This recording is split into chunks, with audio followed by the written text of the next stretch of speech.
کے والدین اور شہدائے اسلام و شہدائے مقامت ان سب کے لیے گزارش ہے کہ ایک سورۃ الفاتحہ کا ثواب ہے۔ بسم اللہ الرحمن الرحیم الحمد للہ رب العالمین الرحمن الرحیم مالک یوم الدین ایاک نعبد و ایاک نستعین اهدنا الصراط المستقیم صراط الذین انعمت علیہم غیر المغضوب علیہم اللهم ابعث ثواب هذه السورة إلى أرواح المرحومين المؤمنين والشهداء والصديقين والعلماء الربانيين اللهم اغفرهم جميعا بفضلك ورحمتك يا أرحم الراحمين۔ مل کر بلند آواز سے صلوات پڑھیں۔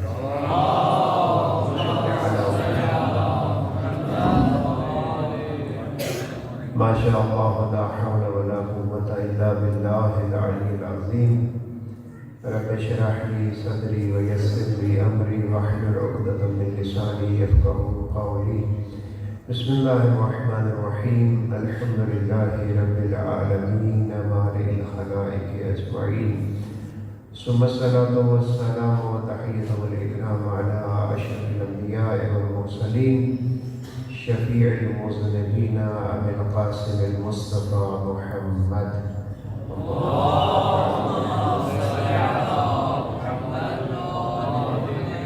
وعلى أهل بيته الطيبين الطاهرين المعصومين الذين أذهب الله عنهم الرجس وطهرهم تطهيرا۔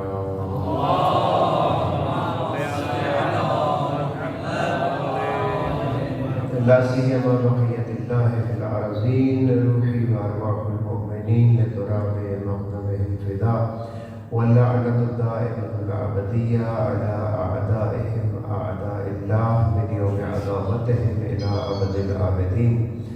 أما بعد فقد قال الله الحكيم بسم الله الرحمن الرحيم إذا جاء نصر الله والفتح ورأيت الناس يدخلون في دين الله أفواجا فسبح بحمد ربك واستغفره إنه كان توابا۔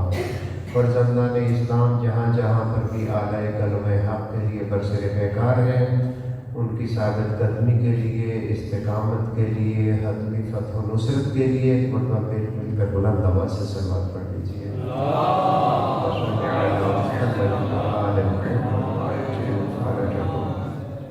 انتہائی سعادت کی بات ہے ایک حوزہ علمیہ میں حاصل ہونا، بالخصوص جہاں پر ایک علمی ماحول بھی اپنی پور و آب و تاب کے ساتھ موجود ہے۔ خداوند متعال آپ کی شرکتوں کو بھی اپنی بارگاہ میں منظور و مقبول فرمائے۔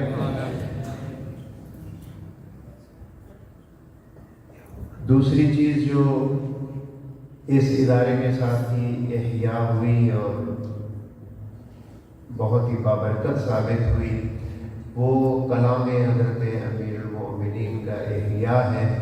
مختلف انداز سے مولا کائنات کے بیان کردہ حکمتوں اور علوم کو جو پاکستان میں بلکہ دنیا بھر میں پھیلایا جا رہا ہے، اس کے لیے بھی یہاں کی کارکردگی، یہاں کی زحمتیں قابل قدر ہیں۔ خداوند متعال تمام معاونین، اساتذہ کرام، سرپرست حضرات، علماء اعلام کی توفیقات خیر میں اضافہ فرمائے۔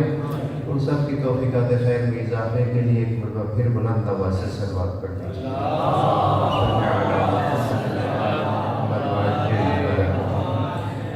جن ایام سے ہم گزر رہے ہیں، آپ مستحضر ہیں کہ یہ ایام ہمیں بہت زیادہ اپنی طرف، اپنے کردار کی طرف متوجہ ہونے کی دعوت دیتے ہیں۔ دنیا میں اس وقت مسلمان ایک خاص مشکل سے گزر رہے ہیں، اور بالخصوص انہی دنوں میں اکتوبر سے جو سلسلہ قبلہ اول میں شروع ہوا فلسطین کی سرزمین پر، وہ یقیناً آپ روزانہ کی بنیاد پر سن بھی رہے ہیں اور یقیناً اس کے متعلق معلومات بھی اکٹھی کر رہے ہوں گے۔ تو وہاں پر جو سلسلہ شروع ہوا اور وہاں پر مسلمانوں کی تقریباً 13,000 شہادتیں اس وقت تک ہو چکی ہیں، یہ ایک طرف سے مظلومیت کا احیا بھی ہے، اور دوسری طرف سے ظالم کی معرفت بھی لوگوں کو حاصل ہو رہی ہے۔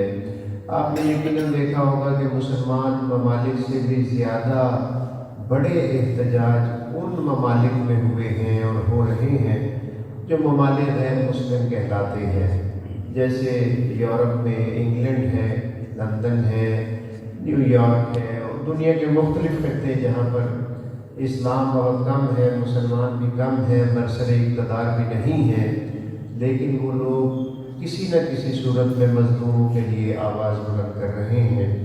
اور ساتھ ہی ساتھ یہ ایک بہت بڑا امتحان ہے مسلمانوں کے لیے بھی اور مسلمان حکمرانوں کے لیے بھی۔ ابھی تک جو سلسلہ دیکھنے میں آیا ہے اس میں مسلمان تو بہت حد تک بیدار اور حامی نظر آتے ہیں، لیکن مسلمان حکمران جو ہے ابھی اس انسانیت سے کوسوں دور ہے۔ مختلف انداز سے جو سب سے بڑی مالی طاقتیں سمجھی جاتی ہیں، یعنی عرب ممالک، وہ کسی بھی صورت میں ان مظلوموں کی حمایت کے لیے آپ کو آمادہ نظر نہیں آتے۔ جیسے کہ کل بھی OIC کا اجلاس تھا ریاض میں، وہاں پر بھی کوئی خاص اعلامیہ، عمل کی تو ہم توقع ہی نہیں رکھتے، کوئی خاص اعلامیہ بھی اسرائیل کی مذمت میں جاری نہیں ہوا۔ جہاں تک مسلمانوں کا تعلق ہے، حتیٰ ان عرب ممالک میں رہنے والوں کا، وہ یقیناً اس حوالے سے آواز کو بلند کر رہے ہیں، اور مولا امیر المومنین کے ماننے والے مکتب تشیع کا ایک حقیقی چہرہ اور صداقت والا چہرہ، سچائی والا چہرہ بھی دنیا کے سامنے آشکار ہو رہا ہے۔ دنیا چاہے اہل سنہ پر مشتمل ہو یا غیر مسلم لوگ ہو، تقریباً سب کے ساتھ یہ بات مانتے ہیں کہ شیعہ علی علیہ السلام وہ لوگ ہیں جن کے پیشوا نے ان سے فرمایا تھا کہ کونوا للظالمین خصما، دشمن کے لیے تم غضبناک بن کے رہو، دشمن کے لیے تمہارے پاس کوئی نرمی نہیں ہونا چاہیے، دشمن کے لیے تمہیں اپنے آپ کو بطور دشمن پیش کرنا ہے۔ وَلِلْمَظْلُومِ عَوْنًا، اور مظلوم کے مددگار بن کے رہو۔ یہاں میرے اور آپ کے آقا و مولا یہ نہیں فرما رہے کہ تم مسلمانوں کے مددگار بنو اور غیر مسلموں کے خلاف رہو، ایسی کوئی بات نہیں ہے، بلکہ حضرت کلیہ قاعدہ دے رہے ہیں۔ ساتھ کس کا دینا ہے؟ جو شخص مظلوم ہے، اور مخالفت کس کی کرنی ہے؟ اپنے آپ کو کس کا دشمن ظاہر کرنا ہے؟ جو شخص ظالم ہے۔ یہاں مذہب کی بات نہیں ہے، یہاں پر انسانیت کی بات ہے کہ اگر کوئی انسان ظالم نظر آتا ہے تو حضرت کلیہ قاعدہ دے دیا، تمہیں ظالم کے خلاف آواز کو بلند کرنا ہے۔ اور اگر کوئی شخص مظلوم ہے، اس کے مذہب سے کوئی تعلق نہیں ہے، بلکہ اس کی مظلومیت کو اجاگر کرنا ہے۔ قرآن مجید بھی یہی بات کرتا ہے کہ مظلوم کو یہ حق حاصل ہے کہ وہ بلند صدا کے ساتھ اپنی مظلومیت کو ظاہر کرے۔ تو مولا امیر المومنین بھی اسی انداز سے انسانیت کی رہنمائی کرتے ہوئے نظر آتے ہیں۔ یہ مولا کے کلام آپ جتنے بھی دیکھیں گے، وہاں پر آپ کو خداوند متعال کا حقیقی چہرہ نظر آئے گا۔ آئمہ خدا علیہ السلام، اور ان میں حضرت امیر المومنین ایسی ذات بابرکات ہے جو انسان کو خدا تک پہنچاتی ہے۔ اور پھر مقام ولایت میں بھی آپ قرآن مجید میں بھی دیکھتے ہیں کہ ولی کا کیا کام ہے۔ اللہ ولی الذین آمنوا یخرجہم من الظلمات الی النور۔ اللہ ولی ہے، اللہ کیا کرتا ہے؟ یخرجونہم من الظلمات الی النور، انہیں بدبختی سے خوشبختی و سعادت کی طرف لے کر جاتا ہے۔ اور پھر دوسرے مقام پر فرمایا انما ولیکم اللہ ورسولہ، اللہ بھی ولی ہے اور اللہ نے اپنا کام بتلا دیا، اور رسول اللہ بھی ولی ہے۔ ظاہر ہے اس ولی کو بھی وہی کام کرنا ہے، اسی کام کو انجام دینا ہے جو خدا انجام دے رہا ہے۔ اور وہ ہستی بھی ولی ہے جو حالت رکوع میں زکوٰۃ دیتی ہے۔ تو بس معلوم یہ ہوا کہ آئمہ خدا انسان کے لیے نجات دہندہ بن کر اس دنیا میں تشریف لائے۔ آئمہ خدا انسانیت کو ظلمات سے نکال کر نور کی طرف لے جانے کے لیے آئے۔ آپ نہج البلاغہ میں مولا کائنات کے کلام کو اگر صرف دوستی کے باب میں دیکھنا چاہیں کہ امیر المؤمنین کا دوست کون ہے، تو وہ آپ کو مکتوبات میں بھی ملے گا، خطبوں میں بھی ملے گا، اور کلمات قصار میں بھی ملے گا۔ یہ تبرکاً چند ایک جملے میں آپ کی خدمت میں عرض کرنا چاہتا ہوں، اور پھر مختصر سی دوبارہ فلسطین کی بات، اور پھر آپ سے میں اجازت چاہوں گا۔ ایک مرتبہ مل کر صلوات پڑھ لیجیے۔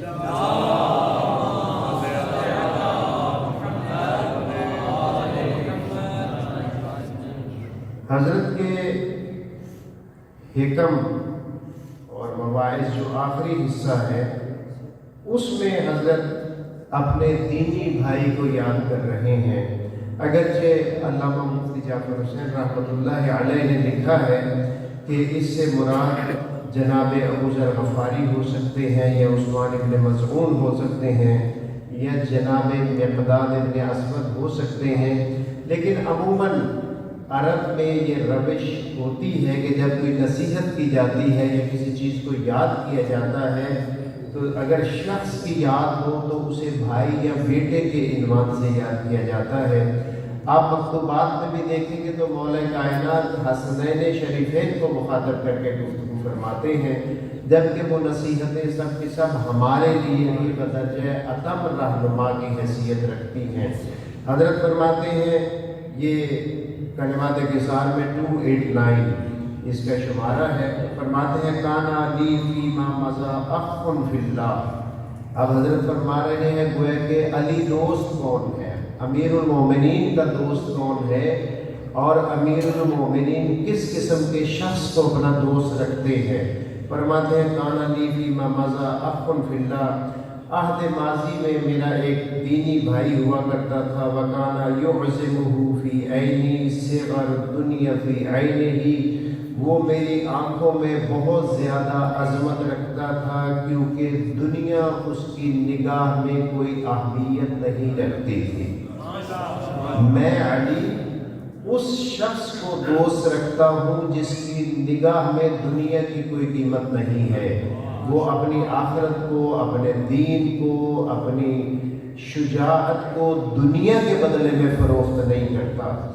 وہ یعظمہ، وہ عظیم تھا، فی عینی، میری آنکھوں میں، صغر دنیا فی عینہ، اس وجہ سے کہ اس کی نگاہوں میں دنیا ایک معمولی اور چھوٹی سی چیز تھی، اسے وہ اہمیت نہیں دیتا تھا۔ کان خارجا من سلطان بطنہ، اسے شکم پروری کا شوق نہیں تھا، وہ دولت کا رسیہ نہیں تھا، وہ اپنے پیٹ کے بھرنے تک اپنے آپ کو محدود رکھے ہوئے نہ تھا۔ یعنی حضرت یہ فرما رہے ہیں کہ وہ اپنی ذات میں لالچ نہیں رکھتا تھا، لالچی انسان نہیں تھا۔ وہ خارج میں سلطان بدن ہی، وہ اپنے شکم کو اپنے سلطان اوپر اپنا رہنما، اپنا بادشاہ، اپنا رہبر بنائے بغیر رہتا تھا۔ یعنی اس نے کبھی بھی اپنے شکم کو اپنے دین پر سوار ہونے نہیں دیا، کبھی بھی اس نے حرام کی چیز سے استفادہ نہیں کیا۔ فلا یشتہی ما لا یجد، جو چیز اسے میسر نہیں ہوتی تھی اس کی وہ خواہش نہیں رکھتا تھا۔ انسان کے پاس اچھا دوست ہے، ماں باپ موجود ہیں، بہترین گھر موجود ہے، نیک اور صالح اولاد موجود ہے، اس کے بعد بھی انسان یہ خواہش کرے کہ جیسے ہمسائے کے پاس دنیاوی نعمتیں ہیں ویسے میری پاس بھی ہونی چاہیے۔ حضرت فرماتے ہیں فلا یشتہی ما لا یجد، جو اس کے پاس چیز نہیں ہوتی تھی اس کے میسر ہو جانے کی وہ خواہش نہیں رکھتا تھا۔ ولا یکثر اذا وجد، اور جس وقت اسے کوئی چیز میسر ہو جاتی تھی تو وہ اس میں اسراف نہیں کرتا تھا۔ یعنی جو دینی تقاضے ہیں کسی بھی چیز کو استعمال کرنے کے، ان دینی تقاضوں کو مکمل طور پر پورے کیا کرتا تھا۔ وَكَانَ أَكْثَرَ دَهْرِهِ صَامِتًا، وہ معمولاً خاموش رہتا تھا۔ گویا مولا کائنات کلیہ قاعدہ دے رہے ہیں کہ جہاں پر بولنے کا فائدہ ہے، اور ایک اور مقام پر ہے کہ جہاں پر بولنا چاندی ہے تو وہاں پر خاموش رہنا سونا ہے۔ حضرت فرما رہے ہیں کہ وہ اکثر اوقات خاموش رہتا تھا۔ خاموش رہنے کا یہ مطلب ہرگز نہیں ہوتا کہ وہ گمسم رہتا تھا، وہ سوجھ بوجھ نہیں رکھتا تھا، وہ غور و فکر نہیں کرتا تھا، نہیں۔ فرمانے کا مقصد یہ ہے کہ وہ جب بھی گفتگو فائدہ مند ہوتی تھی تو اس وقت وہ ضرور بولتا تھا، وگرنہ وہ خاموشی کو اختیار کرتا تھا۔ فَإِنْ قَالَ بَدَّ الْقَائِلِينَ، اگر وہ بولتا تھا تو بولنے والوں کو چپ کروا دیتا تھا، یعنی جب بھی بات کرتا تھا حکمت کی بات کرتا تھا، حکیمانہ بات کرتا تھا، بزرگوں جیسی بات کرتا تھا۔ اور پھر فرمایا وَنَكَعَ غَلِيلَ السَّائِلِينَ، اور سوال کرنے والوں کی پیاس کو بجھا دیتا تھا۔ یعنی جب وہ گفتگو کرتا تھا تو مخاطب کو جس چیز کی تلاش ہوتی تھی، جس چیز کے پیچھے ہوتا تھا، جس چیز کو وہ ڈھونڈنا چاہتا تھا، جس چیز کو وہ پانا چاہتا تھا، وہ اسے اس کی گفتگو میں مل جاتی تھی۔ آپ ائمہ خدا کے کلام کو دیکھ لیجئے، آپ قرآن مجید کو دیکھ لیجئے، آپ علماء کی رہنمائیوں کو دیکھ لیجئے کہ جب بھی آپ کو کوئی روحانی مسئلہ پیش آئے گا، آپ ان کے کلام سے رجوع کریں گے تو آپ اپنے آپ کو سیر ہوتا ہوا محسوس کریں گے کہ آپ کا جو آپ کی روح میں ایک کمی پائی جا رہی ہے، یا جس چیز کی تلاش میں آپ ہیں، جس پریشانی کو دور کرنا چاہتے ہیں، وہ یقیناً ان ہستیوں کے ذریعے سے میسر ہو سکتی ہے۔ وَكَانَ ضَعِيفًا مُسْتَضْعَفًا، ویسے تو وہ انتہائی عاجز اور کمزور انسان تھا۔ فَإِنْ جَاءَ الْجِدُّ فَهُوَ لَيْسُ غَابٍ وَسِلُّ وَادٍ، لیکن جب بھی جہاد کا موقع آتا تھا، خدا کے لیے قدم جمانے کا موقع آتا تھا، میدان کی باری آتی تھی، تو وہ ایک شیر کی مانند میدان میں موجود ہوتا تھا، اور اژدہا کے مانند وہ سینہ میں سپر رہتا تھا، دشمن کا مقابلہ کرنے کے لیے تیار رہتا تھا، یعنی باطل کو پھر وہ قبول نہیں کرتا تھا۔ یہی چیزیں آپ کو زیادہ روشن کربلا والوں میں نظر آتی ہیں کہ کربلا والے جو ہیں وہ حق کے لیے نکلے، باطل ان کو ڈرا نہیں سکا، باطل ان کو ان کے نظریے سے ہٹا نہیں سکا۔ لا یدلی بحجت حتی یأتی قاضیا، وہ جب بھی گفتگو کرتا تھا تو دلیل و برہان کے ساتھ گفتگو کرتا تھا۔ یہ جو میں نے چند چیزیں آپ کی خدمت میں عرض کی، یہ مولا کائنات گویا کہ اپنے ماننے والوں میں دیکھنا چاہتے ہیں۔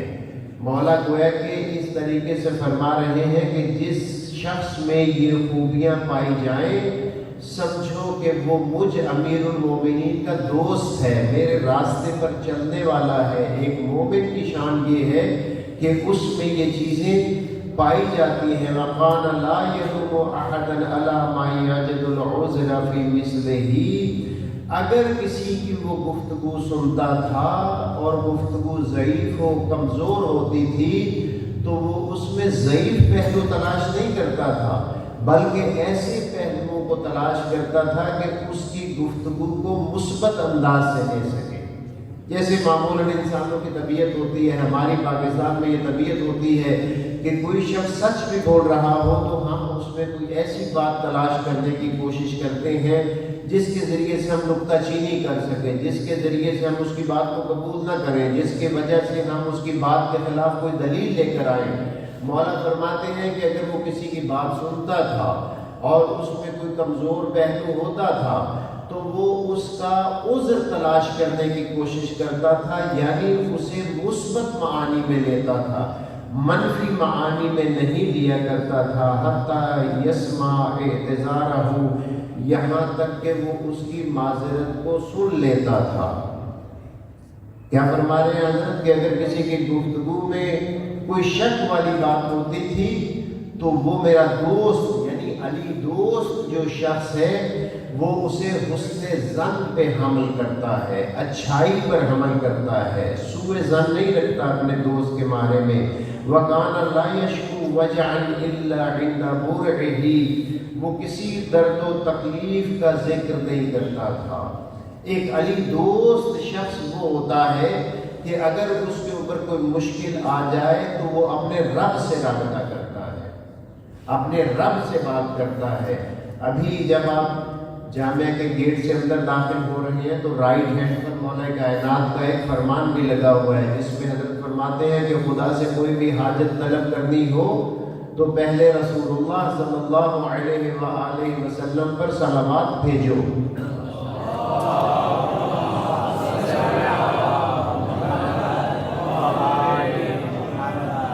اور پھر اپنی حاجت کو بیان کرو۔ اور یہ خداوند متعال سے بعید ہے کہ جو پہلی دعا یعنی تم نے رسول اللہ اور آل الرسول پر صلوات کی جو دعا کی ہے وہ خدا قبول کر دے اور دوسری کو قبول نہ کرے۔ یہاں پر بھی حضرت فرماتے ہیں کہ وہ لوگوں سے شکایت نہیں کرتا تھا۔ لوگوں کا انسان اس زندگی میں ایک دوسرے کا محتاج ضرور ہے، لیکن شریعت نے ہمیں کہا کہ اگر کوئی مشکل پیش آ جائے تو شریف لوگوں کے ساتھ اپنی اس مشکل کو شیئر کرو، باوقار لوگوں کے ساتھ گفتگو کرو، ہر ایرے غیرے کے ساتھ گفتگو کی ہمیں اجازت نہیں۔ اس کے بعد میں کچھ حصہ چھوڑ رہا ہوں، پھر ایک تھوڑا سا مکتوب آپ کی خدمت میں عرض کرنا ہے، وقت بھی تمام ہوا چاہتا ہے۔ مولا اس مکتوب کے آخر میں فرماتے ہیں فَعَلَيْكُمْ بِهَٰذِهِ الْخَلَائِقِ، اگر تم علی امیر المؤمنین علیہ السلام کے دوست بننا چاہتے ہو، اگر میرے دوست کہلوانا چاہتے ہو تو تمہارے اندر یہ خوبیاں موجود ہونی چاہیے۔ ہم دیکھتے ہیں مسجد میں ایک شخص مسلسل آتا ہے، پہلی صف میں بیٹھتا ہے، پیش نماز کے پیچھے اپنی جگہ کو بک کر کے رکھتا ہے، اور اگر کوئی مومن کافی عرصے کے بعد مسجد میں نظر آ گیا تو سب سے پہلے یہ پوچھا جائے گا کہ آج آپ بھول کر کیسے آ گئے، یعنی اس طریقے سے اس کی حوصلہ شکنی کی جائے گی کہ آئندہ وہ آئے گا ہی نہیں یا بیچارہ شرمسار ہوگا۔ حضرت فرماتے ہیں علی دوست مومن ایسا نہیں ہوتا۔ فَالْزَمُوهَا وَتَنَافَسُوا فِيهَا، حضرت فرماتے ہیں کہ ان خوبیوں پر مومن عمل پیرا بھی ہو، اور جن خوبیوں کو ابھی انجام نہیں دیا ان خوبیوں کو انجام دینے کا خواہش مند بھی رہے، یعنی اس تلاش میں رہے کہ مجھے کب نیکی کرنے کا موقع ملتا ہے۔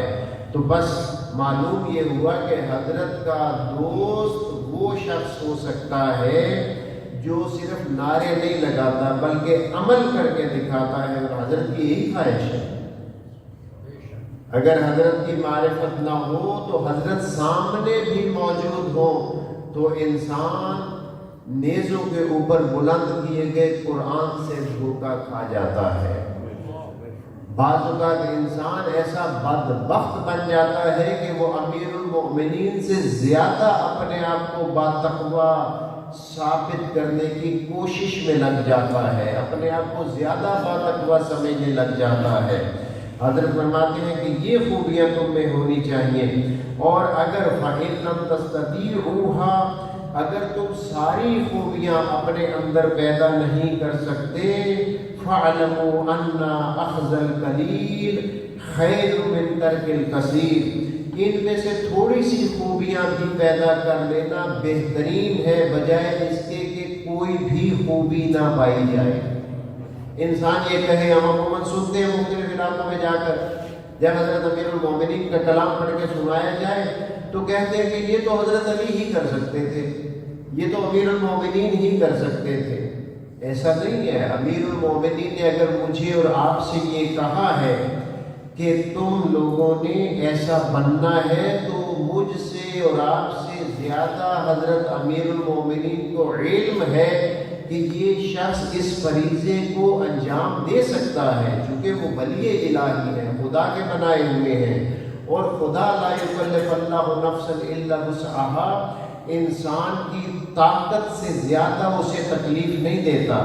جب وہ طاقت سے زیادہ تکلیف نہیں دیتا تو ائمہ انبیاء بھی ہمیں جانتے ہیں کہ ہماری حد و حدود کیا ہے۔ یہی وجہ ہے کہ ائمہ کے خلاف مختلف لوگ آ کر ایک ہی قسم کا سوال کیا کرتے تھے تو ائمہ ہر شخص کو اس کی معرفت کے مطابق جواب دیا کرتے تھے۔ کسی بدو کو جو جواب دیتے تھے چھٹے امام، اگر وہی سوال جناب زرارہ کرتے تھے تو زرارہ کو بدو والا جواب نہیں دیتے تھے، بلکہ زرارہ کی روشن ضمیر کے مطابق انہیں جواب دیا کرتے تھے۔ تو بس معلوم یہ ہوا کہ حضرت امیر المومنین اگر مجھ سے آپ سے کوئی خواہش رکھتے ہیں تو یہ یقین رکھیے کہ حضرت کو پتہ ہے کہ یہ میری خواہش کو پورا کرنے کی صلاحیت رکھتا ہے تو وہ مکلف قرار دیتے ہیں۔ تو بس آج کا زمانہ ہمیں سب سے زیادہ اس طرف متوجہ ہونے کی طرف دعوت دیتا ہے۔ آپ دنیا کے حالات کو دیکھ لیجئے، پاکستان کے حالات کو دیکھ لیجئے، اپنے علاقے کے حالات کو دیکھ لیجئے۔ اگر ایک غزہ وبا ہے فلسطین میں تو اسی سے ملتی جلتی صورتحال ہے پارا چنار میں بھی۔ آپ نے دیکھا کہ وہاں 30 سے زیادہ افراد کو شہید کر دیا گیا، اور اس کا بھی سوشل میڈیا پر کہیں پر بھی، پاکستان کے میڈیا پر کہیں پر تذکرہ نہیں ہوا۔ جبکہ ائمہ کیا فرماتے ہیں؟ مسلمان وہ شخص ہوتا ہے کہ جب وہ اٹھتا ہے تو مومنین کے امور کا فکر مند ہوتا ہے، ان کی معلومات لیتا ہے، ان کے لیے خیر کی دعا کرتا ہے، اور فرمایا کہ جو شخص اپنے دوسرے مسلمان بھائی کے لیے پریشان نہیں ہوتا وہ لیس بمسلم، حتیٰ وہ مسلمان ہی نہیں ہے۔ تو ہماری یہ بھاری ذمہ داری ہے کہ ہم جس میدان میں بھی صلاحیت رکھتے ہیں اس میدان میں ہم دامے، درہمے، قدمے، سخنے مظلومین کی مدد کریں۔ کیوں؟ اس لیے کہ ہمارے ائمہ بھی مظلوم تھے، اور ائمہ نے ہمیشہ مظلوموں کا ساتھ دینے کی بات کی، چاہے وہ کسی بھی مکتب سے تعلق رکھتا تھا۔ ہم دعا گو ہیں کہ خداوند متعال وقت کی کمی کی وجہ سے گفتگو کو درمیان میں چھوڑنا پڑ رہا ہے۔ دعا گو ہے کہ خداوند متعال ہمیں ائمہ خدا علیہ السلام کے ان الہی کلمات سے اپنے قلوب کو منور کرنے کی توفیق عطا فرمائے، اپنے ضمیر کو زندہ کرنے کی توفیق عنایت فرمائے، اور اس کے لیے ضروری ہے کہ عام مومنین علماء کے ساتھ متصل رہیں، مومنین کے گھروں میں علم پہنچنا چاہیے۔ ضروری نہیں ہے کہ آپ اپنے بچے کو بہت بڑا عالم دین بنائیں، لیکن مکتب علمی میں اسے ضرور بھیجیں، تاکہ گھر میں کم از کم ایک فرد ایسا ہونا چاہیے جسے گھر میں پتہ ہو کہ اسلام میں حلال چیز کون سی ہے اور حرام چیز کون سی ہے۔ یہ چیز آپ کو کون بتائے گا؟ یہ حوزات علمیہ آپ کو بتائیں گے۔ لہٰذا یہ اپنے پر لازم قرار دے دیجئے کہ اپنے گھر میں سے ایک شخص کو آپ نے لازمی طور پر دین سکھانا ہے، کم از کم اس حد تک کہ ہم واجبات پر عمل کر سکیں اور محرمات سے اپنے آپ کو بچا سکیں۔ اسی میں دنیا کی بھی کامیابی ہے اور اسی میں بھی آخرت کی بھی کامیابی ہے۔ خداوند متعال آپ کی توفیقات خیر میں اضافہ فرمائے۔ علماء اعلام جو آپ کے خدمت گزار ہیں، یہ واقعاً ایک نبی کی مانند ہوتے ہیں، اسی وجہ سے انہیں انبیاء کا وارث کہا گیا۔ یہ انبیاء کی وراثتیں آپ کے علاقے میں موجود ہیں، ان سے بھرپور استفادہ کیجیے، اور پھر اپنے آپ کو امام وقت کے قریب لانے کی کوشش کیجیے کہ واحد و وحید نجات کا راستہ بھی امامت کی اتباع ہے، اور خداوند متعال نے جو اسلام کے مکمل غلبے کی بات کی ہے وہ مکمل غلبہ بھی حضرت صاحب عصر کے ظہور کے ساتھ مکمل ہونا ہے۔ یا اللہ محمد و آل محمد کے صدقے میں حضرت ولی عصر کے ظہور میں تعجیل فرما، اور ہمیں ان کی معرفت سے اپنے قلوب کو منور کرنے کی توفیق عنایت فرما۔ والسلام علیکم ورحمۃ اللہ وبرکاتہ۔